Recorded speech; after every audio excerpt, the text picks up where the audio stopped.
সালামু আলাইকুম। আজকে আমরা পড়ব মানিক বন্দ্যোপাধ্যায় রচিত ছোট গল্প সরীসৃপ। তো এই গল্প বুঝতে হলে আগে সরীসৃপ শব্দটাকে বুঝতে হবে, কারণ এই গল্পের মূল ভাবটা একটা শব্দের মধ্যে লুকিয়ে আছে। তো সরীসৃপ কারা? যে সকল প্রাণীরা বুকের উপর ভর দিয়ে চলে তাদেরকে সরীসৃপ বলা হয়, যেমন সাপ, কুমির ইত্যাদি। তো এই প্রাণীগুলা তাদের জৈবিক চাহিদা মানুষের মতোই, মানে মানুষ যেভাবে বংশবিস্তার করে এরাও তো একই প্রকারের বংশবিস্তার করে, তাই না? সো এদের যে প্রবৃত্তি, কুৎসিত প্রবৃত্তি, সেটা মানুষের মতোই।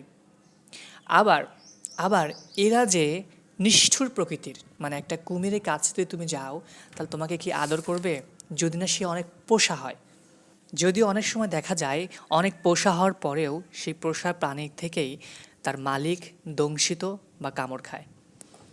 সো এই যে সরীসৃপ, তার যে জীবনের বৈশিষ্ট্য, সে কুৎসিত প্রবৃত্তির অধিকারী, তার জীবনের অন্ধকার, তার নিষ্ঠুর আচরণ, তার পরজীবী মানসিকতা, মানে এই যে বুকের উপর ভর দিয়ে চলে, তার নিঃশব্দে আক্রমণ, এই বিষয়গুলা মানিক বন্দ্যোপাধ্যায় তার সরীসৃপ ছোট গল্পে প্রকাশ করেছে।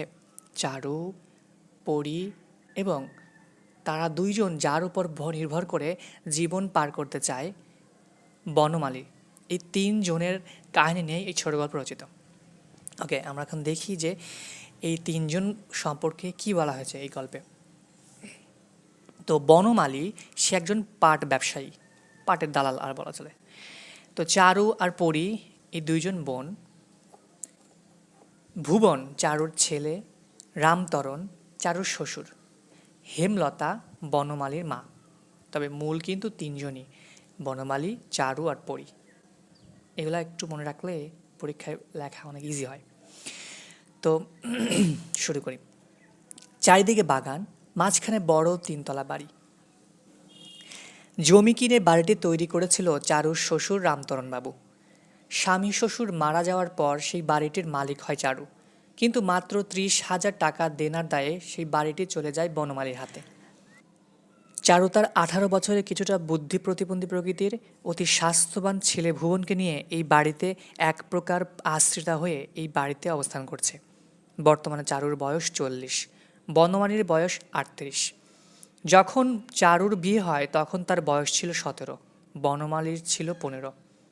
বনমালী ছিল চারুর শ্বশুর বাড়ির প্রতিবেশী বন্ধুর ছেলে। যখন চারুর শ্বশুর বাইরে যেত তখন বনমালীকে চারুর পাহারা হিসেবে রেখে যেত। এছাড়াও বিভিন্ন কারণে চারুর বাড়িতে বনমালীর যাতায়াত ছিল। ধীরে ধীরে বনমালী চারুকে ভালোবেসে ফেলে। একবার বাগানে বনমালী চারুকে চুমু খেতে চেষ্টা করেছিল, চারু বাধা দিয়েছে। বনমালী চারুকে ভালোবাসলেও চারু বনমালীকে ভালোবাসেনি। বনমালীকে নিয়ে সে খেলেছে। চারু এখন ভাবে হয়তো সেই প্রতিশোধই এখন নিচ্ছে বনমালী তার সাথে। এইখানে যে চারু আর বনমালীর কথা বলা হয়েছে, এখানে একটা দ্বন্দ্ব দেখা যায়, নিজের অস্তিত্ব রক্ষার দ্বন্দ্ব, মানে নিজের সতীত্ব রক্ষার দ্বন্দ্ব বলা চলে। কিভাবে? যখন বনমালী চারুকে প্রেমের প্রস্তাব দেয় তখন চারু কিন্তু তার নিজেকে রক্ষা করার জন্য তাকে প্রত্যাখ্যান করে, এবং সেটা একেবারে প্রত্যাখ্যান করে তা না, তাকে কিন্তু ঝুলিয়ে রাখে অনেকটা খেলা করার মতো, যার ঝাল পরবর্তীতে হাড়ে হাড়ে টের পায় চারু। ওকে, ফাইন। একদিন বনমালী তার নিজের বাড়িটা 210 টাকায় ভাড়া দিয়ে এই বাড়িতে তার মা সহ প্রায় সকল আত্মীয় নিয়ে চলে আসে। চারু বুঝে বনমালীর এই আশাটা হলো স্থায়ীভাবে আসা, অথচ এই বাড়িটি সহ আরও অনেক সম্পদ ছিল চারুর। সেগুলো শেষ হতে হতে এই বাড়িটি শুধু ছিল। আজ থেকে 5 বছর আগে হঠাৎ 30,000 টাকার খুব দরকার হওয়ায় চারু আর কারো কাছে না গিয়ে বনমালীর কাছেই গিয়েছিল বাড়ি বন্ধক রাখতে। সেই বন্ধকের টাকা 5 বছরের সুদে এখন এত বেড়েছে যে সেই টাকা দেওয়ার ক্ষমতা এবং অবস্থা কোনোটাই চারুর নেই, যার কারণে এই বাড়ির মালিকানা চারুর থেকে বনমালীর হাতে চলে গেছে। বনমালী সোজাসুজি কাউকে আঘাত দিতে পারে না, না হলে কবেই চারুকে এই বাড়ি থেকে বের করে দিত। এটা চারুও বোঝে, তাই সে এই বাড়ি ছেড়ে কোথাও যাওয়ার নামও নেয় না। সে জানে একবার এই বাড়ি থেকে বের হলে এই বাড়ির আশ্রয় সে চিরতরে হারাবে। যদিও গ্রামে চারুর একটু জমি জমা আছে, তবে সেটা এক প্রকার না থাকার মতোই, এজন্য সে গ্রামেও চলে যেতে চায় না। এখানে একটা জিনিস লক্ষণীয় যে আমরা দেখতে পাই যে বনমালী কিভাবে চারুর সম্পত্তিকে হাতিয়ে নিয়েছে। ইভেন সে নিজের বুদ্ধি খাটিয়ে, যেই চারু নিজের বুদ্ধি খাটিয়ে বনমালীকে টপকে দিত, সেই বনমালী আবার তার নিজের বুদ্ধি খাটিয়ে তার চারুর বাড়িতে চলে আসে। ইভেন সরাসরি বলে না যদিও, কিন্তু এক প্রকার তাকে তাড়ানোর জন্য সেখানে উঠে পড়ে লাগে। আর এই বাড়ি থেকে যেন বের হতে না হয়, এই জন্যই চারু তার নিজের শরীরকে বনমালীর কাছে বন্ধক দেয়। Okay fine. চারুর পুরো নাম চারু দর্শনা। তার একটি ছোট বোন আছে, নাম পরী রানী, ডাক নাম পরী। 20-22 হাজার টাকা খরচ করে চারু তার ছোট বোনের বিয়ে দিয়েছে। হঠাৎ একদিন পরী কাঁদতে কাঁদতে কয়েক মাসের ছেলেকে কোলে নিয়ে চলে আসে চারুর কাছে। তার স্বামী মারা গেছে। শ্বশুর শাশুড়ির তেমন ভালো না, তাই সে একেবারে চলে এসেছে এখানে। চারু কিছুটা চিন্তায় পড়ে গেল, বিশেষ করে যখন দেখলো যে পরী এখানে বনমালীর সাথে ভাব জমানোর চেষ্টা করছে। তখন চারু আর নিজেকে ঠিক রাখতে পারল না। সে পরীর মৃত্যু কামনা করতে লাগলো। একদিন চারু ভুবনকে বাড়িতে রেখে তারকেশ্বর মন্দিরে গেল পুজো দিতে। তারকেশ্বর গিয়ে ভগবানের কাছে বারবার পরীর মৃত্যু কামনা করতে লাগলো। পরী মারা গেলে না হয় তার ছেলেকে চারুই দেখবে। পূজার দ্বিতীয় দিন চারুর সাথে কনক নামের অল্পবয়সী একটা বউয়ের পরিচয় হয়। কনকের কলেরা হয়েছে। কনক তার অল্পবয়সী দেবরকে সাথে নিয়ে এখানে এসেছে তার স্বামীর সুস্থতার জন্য পূজা দিতে। কিন্তু হঠাৎ কলেরা হওয়ায় তারা পড়ে গেছে বেশ বিপদে। কনকের অল্পবয়সী দেবর একেবারে দিশেহারা হয়ে পড়েছে। কি করবে কিছুই বুঝতে পারছে না। কলেরা হবার আগে কনক চারুর থেকে একটি পাথরের বাটি নিয়েছিল ব্যবহার করার জন্য। যেদিন চারু চলে আসবে সেদিন চারু কনকের দেবরের কাছে গিয়ে পাথরের বাটিটি ফেরত চায়। তখন কনকের দেবর বলে যে বাটিটি নোংরা, পরিষ্কার করে ফেরত দিবে।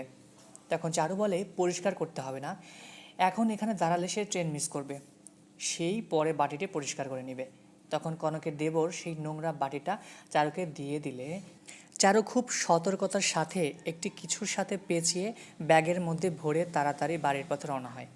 খেয়াল করো, এইখানে যে নিজের বোনকে হত্যা করার জন্য তার যে চিন্তা পরিকল্পনা, ঠান্ডা মাথায় ভাবা, অনেকটা সরীসৃপের মতো। তো এই বিষয়টাই সরীসৃপ গল্পে এখানে উঠে এসেছে। Okay fine. বাড়ি ফিরে চারু সেই বাটিতে করে তারকেশ্বর মন্দির থেকে নিয়ে আসা কিছু প্রসাদ খেতে দেয় পরীকে। চারুর উদ্দেশ্য হলো, বাটিটা একটা কলেরা রোগী ব্যবহার করেছে, রোগটা যেহেতু ছোঁয়াচে তাই এই বাটির মধ্যে কলেরার জীবাণু এসে থাকবে। তাই সেই তারকেশ্বর থেকেই চারুর এই নোংরা বাটিটা সাথে করে নিয়ে এসেছে পরীকে কলেরা দ্বারা আক্রান্ত করার জন্য। কিন্তু পরী তো আর এসব জানে না। সে দিদির নিয়ে আসা প্রসাদ খুশি মনে বিশ্বাস করে কোনো সন্দেহ ছাড়াই খেয়ে নেয়। এতে চারু খুব খুশি হয়। চারু মনে মনে পরীর মাঝে কলেরার লক্ষণ ফুটে ওঠার অপেক্ষা থাকে। রাতের বেলা চারুর শরীরটা খুব খারাপ লাগতে শুরু করে। হঠাৎ খুব বমি হতে থাকে। বমি করে সে খুবই দুর্বল হয়ে পড়ে। আরও নানা রকম উপসর্গ দেখে চারু ঠিক বুঝতে পারে যে তার নিজেরই কলেরা হয়েছে। সে ভয় পেয়ে যায় এবং চিৎকার করে কাঁদতে থাকে। কিছুক্ষণ পর বনমালী ডাক্তার নিয়ে আসে, কিন্তু কোনো লাভ হয় না। চারু শেষ পর্যন্ত মারা যায়। এখানে একটা জিনিস লক্ষণীয় যে যেই বেচারা নিজের চরিত্রকে অন্যের কাছে বিলিয়ে দিয়েছে এবং আবার নিজের স্বার্থের জন্যই নিজের আপন বোনকে হত্যা করতে দ্বিধাবোধ করেনি, চিন্তা করতে সে কখনোই কুণ্ঠিত বোধ করেনি, সেই চারুর পরিণতি এখন চরম পর্যায়ে। যাই হোক, তো চারু মারা যাওয়ার পর ভুবনের সাথে বনমালীর সম্পর্ক বেশ বেড়ে গেল। বিষয়টা পরীকে ভাবিয়ে তুলল। এখন বনমালী কেমন যেন পরীকে এড়িয়ে চলতে থাকে। পরীর জ্বালা আরও বেড়ে গেল। পরী নানাভাবে বনমালীর দৃষ্টি আকর্ষণ করতে লাগলো, কিন্তু না, বনমালী পরীর ফাঁদে পা দিল না। সে বরাবরের মতোই পরীকে এড়িয়ে যেতে লাগলো। একদিন পরীর সকলের অগোচরে চারুর ছেলে ভুবনকে তার মায়ের কাছে নিয়ে যাবে বলে স্টেশনে এনে একটি ট্রেনে উঠিয়ে দিল। পরী ভাবল, ভুবন যদি কোথাও চলে যায় তাহলে নিশ্চয়ই বনমালী আর পরীকে এড়িয়ে থাকতে পারবে না। ট্রেন ছেড়ে দিলে পরী বাড়ি চলে আসলো। বাড়িতে ঢুকেই বনমালীর সাথে দেখা হলো। বনমালী বুঝতে পেরেছে যে পরী ভুবনকে কোথাও রেখে এসেছে। যদিও পরী সেটা অস্বীকার করলো, তখন বনমালী পরীকে দোতলা থেকে নিচতলায় নিয়ে এসে কাজের লোকেদের সাথে একটি ঘরও দিল থাকার জন্য। বনমালীকে এই বাড়ির সকলেই ভয় করে। পরীও কোনো কথা বলতে পারল না ভয়ে। সে নিচতলার ঘরে এসে কাঁথা মুড়ি দিয়ে শুয়ে কাঁদতে লাগলো। বনমালীর মা হেমলতা বনমালীকে ভুবনকে খোঁজার কথা বললে বনমালী আপদ গেছে যাক বলে নিজের কাজে মন দিল। তো এই ছিল মোটামুটিভাবে গল্পের কাহিনী সংক্ষেপ। তো এবার ভেতরের অর্থগুলা বলি। খেয়াল করে দেখো, প্রথম দিকে বনমালী নিরবচ্ছিন্ন প্রণয়ের নিকট আত্মসমর্পণ না করে সংযম দেখায়, অর্থাৎ বনমালীর প্রেমকে সে মেনে নেয় না, তাকে নিয়ে খেলা করে। আবার প্রণয়ের দুর্বলতার সুযোগে একদিন যে বনমালীকে নিয়ে চারু পুতুলের মতো খেলতো, বুদ্ধি বা অর্থের দাপটে আজ অসহায়ত্বের সুযোগে চারুকে নিয়ে খেলছে সেই বনমালী। 30,000 টাকা ঋণ প্রদানের বিনিময়ে চারু লক্ষাধিক টাকার বাসগৃহটি সুকৌশলে সে আত্মসাৎ করে। বাড়ির দলিল বন্ধক রাখা এবং শহরের নিজ বাড়ি 2 মাসে মেরামতের জন্য মিথ্যা অজুহাত দেখিয়ে এমনভাবে বনমালী চারুর শহরতলি বাড়ি দখল করে নেয়, সব বুঝতে পেরেও প্রতিবাদের কোনো পথ থাকে না চারুর। এই গল্প থেকে খুবই গুরুত্বপূর্ণ দুটি প্রশ্ন আসে। মানিক বন্দ্যোপাধ্যায়ের সরীসৃপ গল্প অবলম্বনে চারু চরিত্র চিত্রণ করো, অথবা মানিক বন্দ্যোপাধ্যায়ের সরীসৃপ গল্পের মৌল উপজীব্য আলোচনা করো। আবার দেখো, চারু বনমালীকে যত্ন করে খাওয়াতো, সারাদিন তার সাথে গল্প করত এবং রাতে নিজে শোবার ঘরের পাশের ঘরখানায় তাকে শুতে দিয়ে মাঝখানে দরজাটি খোলা রাখত। চারুকে বনমালী নিজের স্ত্রীর মতো ভোগ করত। বনমালীর যত অচরিতার্থ কামনা বাসনা ছিল সব পূরণ করত। তো এই যে সরীসৃপের মতো আচরণগুলা চারু করেছে, নিজে বনমালীর সঙ্গে বিবাহিত না হওয়ার পরেও এই বিষয়গুলোকে মানিক বন্দ্যোপাধ্যায় এখানে উঠিয়ে নিয়ে এসেছে। আমরা এর আগেও দেখছি, যেমন মানিক বন্দ্যোপাধ্যায়ের প্রাগৈতিহাসিক, সিঁড়ি এই গল্পগুলোতেও এই কামনা বাসনা বা লিবিডো তত্ত্বটা প্রকাশ করেছেন। তাহলে মূল কথাই হলো, এই গল্পটা লেখা হয়েছে সম্পত্তির দ্বন্দ্ব নিয়ে, অসহায়ত্ব, প্রতিহিংসা, লোভ, লালসা, কামনা বাসনা, নির্দয়তা, হিংস্রতা, এই সব গুণের সমন্বয়ে। আশা করি বুঝতে পারছো মোটামুটি। আল্লাহ হাফেজ।